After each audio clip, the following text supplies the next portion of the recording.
Buenos días, buenas tardes. Bienvenidos al Mercado de Industrias Creativas, Europa Latam, en su especial México, liderado por el TEC de Monterrey.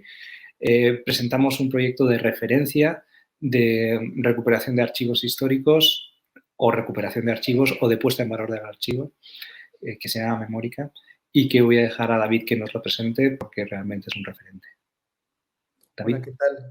Antonio, muy buenos días, tardes, noches, depende del horario en el que nos estén escuchando. Saludos a todas y a todos nuestros oyentes que siguen esta transmisión. Pues yo un gusto poder compartir con todos el proyecto del repositorio digital Memórica México Haz Memoria, el cual es un espacio de diálogo que busca poner en un acceso de una manera democrática, integral, plural y gratuita la memoria de México a los mexicanos y a todo el mundo. Esto es un espacio en donde todos se podrán ingresar al sitio web y podrán encontrar desde expedientes, películas, libros, fotografías, obra artística, esculturas, piezas prehispánicas y también muchos recursos ya nacidos digitalmente que dan cuenta apenas de una muestra de la gran memoria que tiene nuestro país y por supuesto podrán acceder a ella de una manera muchísimo más cercana, porque lo que buscamos es que también este diálogo exista por parte de los usuarios para con la memoria de México y viceversa. ¿Por qué lo digo? Porque hay dentro del proyecto una serie de elementos que permiten acercarnos a la información. No solamente es ingresar para poder leer un libro custodiado por la Biblioteca Nacional de México o un expediente de Indias del Archivo General de la Nación, sino que además existen una serie de conjuntos de información dentro de unas exposiciones o de colecciones que le permita al usuario tener una proximidad distinta con esos materiales que lo que hace es dialogar entre ellos mismos y dialogar con los usuarios. Pero además, en este repositorio digital podrán entender el contexto del documento debido a la cédula que cuenta la información y también el usuario, y esto es algo muy importante, puede sumar conocimiento. ¿Por qué? Porque creemos que es muy importante que proyectos como este, que es una herramienta contra el olvido, como le hemos denominado, proponga generar procesos de construcción de memoria colectivos y diluir los discursos hegemónicos con respecto a la construcción de procesos históricos, culturales o artísticos, y que sean los usuarios quienes con el uso de las fuentes puedan llevar a cabo estos procesos de manera individual o colectiva. Esto es, ellos pueden, supongamos que ven una fotografía de Emiliano Zapata con los zapatistas detrás de ellos y alguien nota que detrás de Zapata, muy a lo lejos, hay una persona y reconoce que esa persona es su bisabuelo, su tío, su abuelo chosno o algo, y entonces puede poner dentro de los metadatos del mismo repositorio la persona que está detrás de Zapata se llama Antonio Navarrete Ríos y fue mi bisabuelo y él vivió en tal lugar. Cuando nosotros recibimos esa información, es de suma importancia porque también vamos sumando conocimiento de manera colectiva sobre datos que ya existen provenientes de las entidades que nos los comparten. Me gustaría hacerte dos preguntas. La primera pregunta es el criterio con relación a los derechos del contenido de ese repositorio. Si utilizáis por concepto contenidos libres de derechos, la revolución de dejar los derechos completamente libres, ya no solamente open source y con los diferentes niveles, sino completamente libres, que entiendo que es muy difícil porque supongo que bebéis de muchas bases de datos y no todas son homogéneas.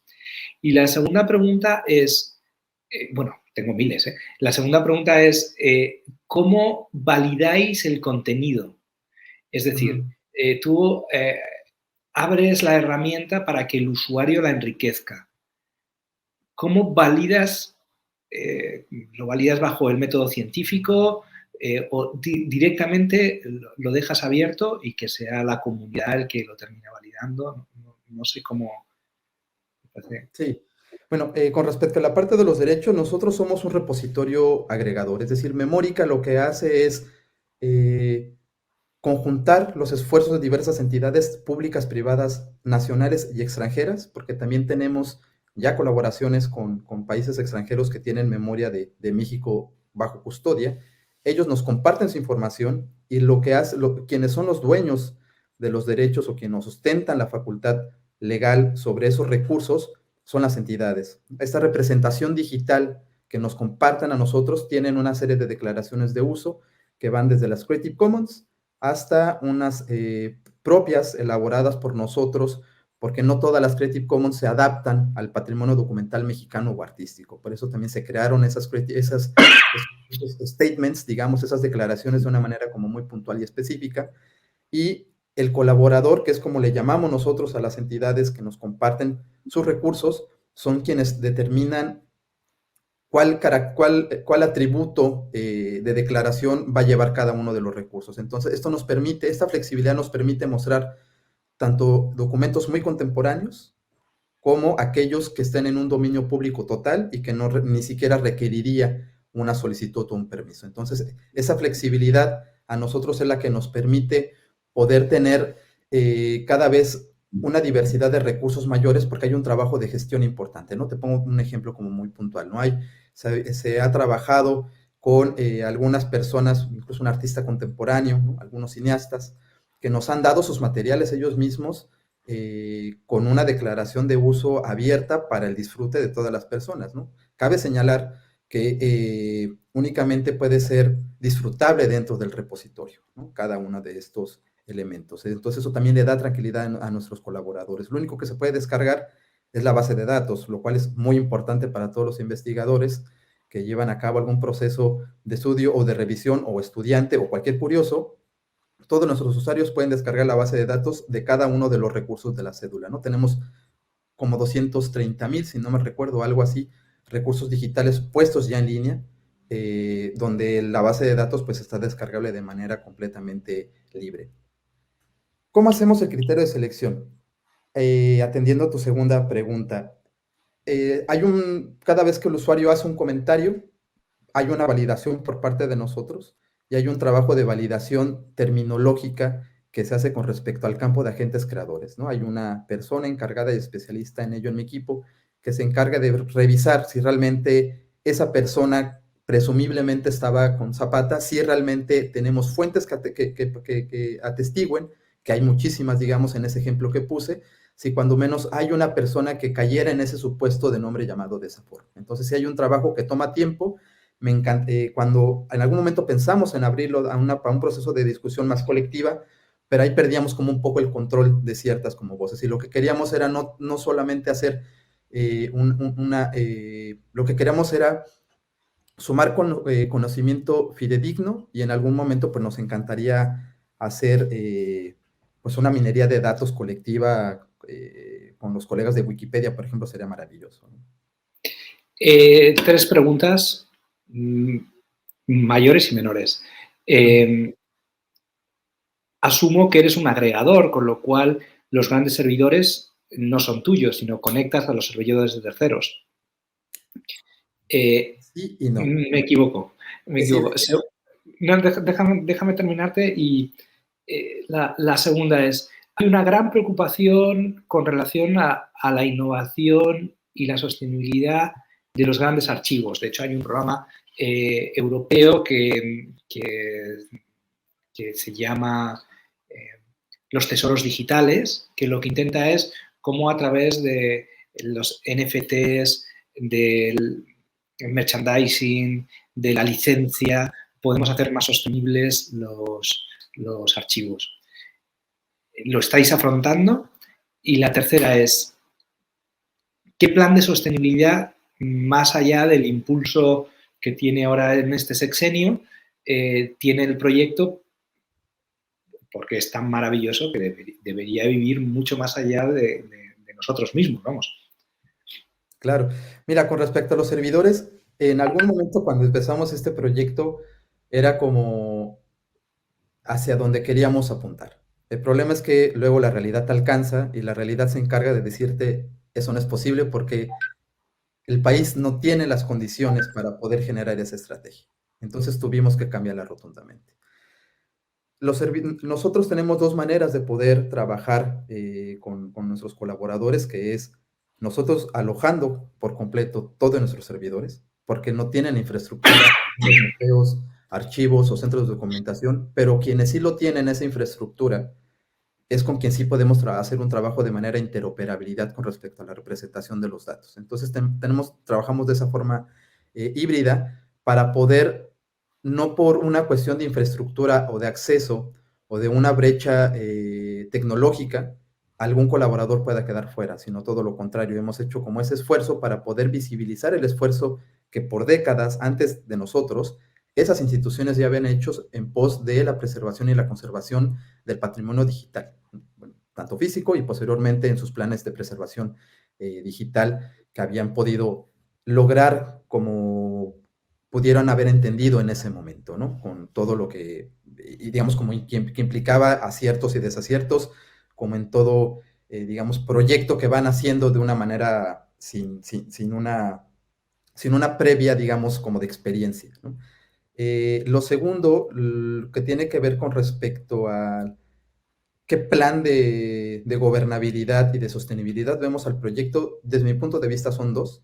Hay un decreto hecho por el presidente, no, por la Cámara de Diputados, una iniciativa que ya está en vías, digamos, para que este proyecto en algún momento pase a formar parte de otra institución, para que tenga justo como este blindaje a nivel institucional y que no corra, digamos, como un riesgo de poder desaparecer en algún momento.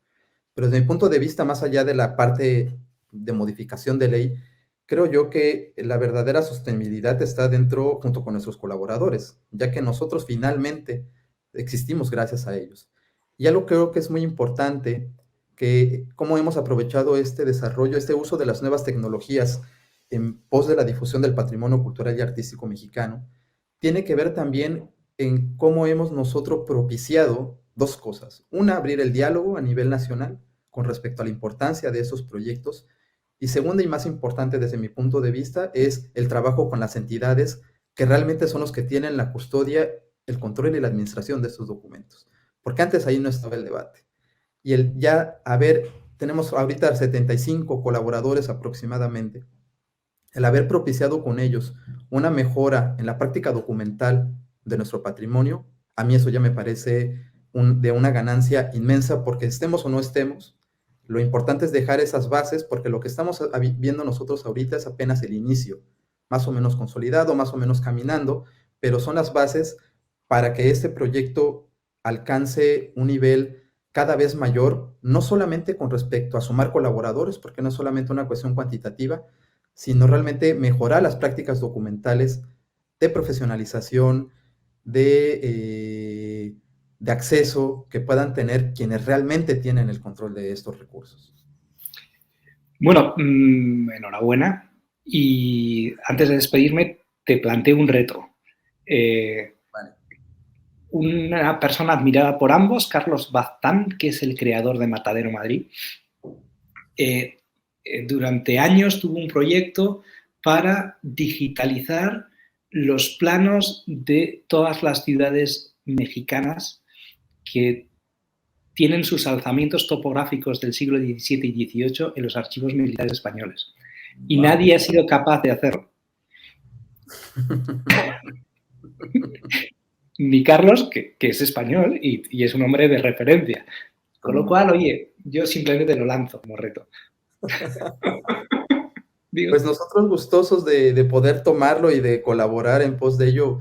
Yo recuerdo mucho, una anécdota muy rápida, cuando nos hicieron la invitación a formar parte de este proyecto, se había un vértigo enorme, porque si bien existen antecedentes en nuestro país de repositorios, nunca había habido uno con miras no solo nacionales, sino internacionales. Entonces uno se sentía que se había sacado la rifa del tigre, ¿no? Porque era así como que ya dije que sí y ahora cómo le hago. Entonces, lo importante yo creo es dos cosas, que con esto yo cerraría la participación, que estos proyectos son gracias a poder generar proyectos multidisciplinarios, el poder generar diálogos con personas que vienen de diferentes áreas de conocimiento, creo yo que es la única manera en poder realmente llevar a cabo objetivos y metas que puedan cumplir con las necesidades de una memoria, de una historia, de una cultura tan vasta y tan increíble como es la mexicana, de la cual yo me siento profundamente orgulloso. Bueno, y nosotros también. Que enhorabuena y nos vemos en las mesas redondas. Bueno, enhorabuena, nos vemos entonces en la siguiente. Hasta pronto. Hasta pronto.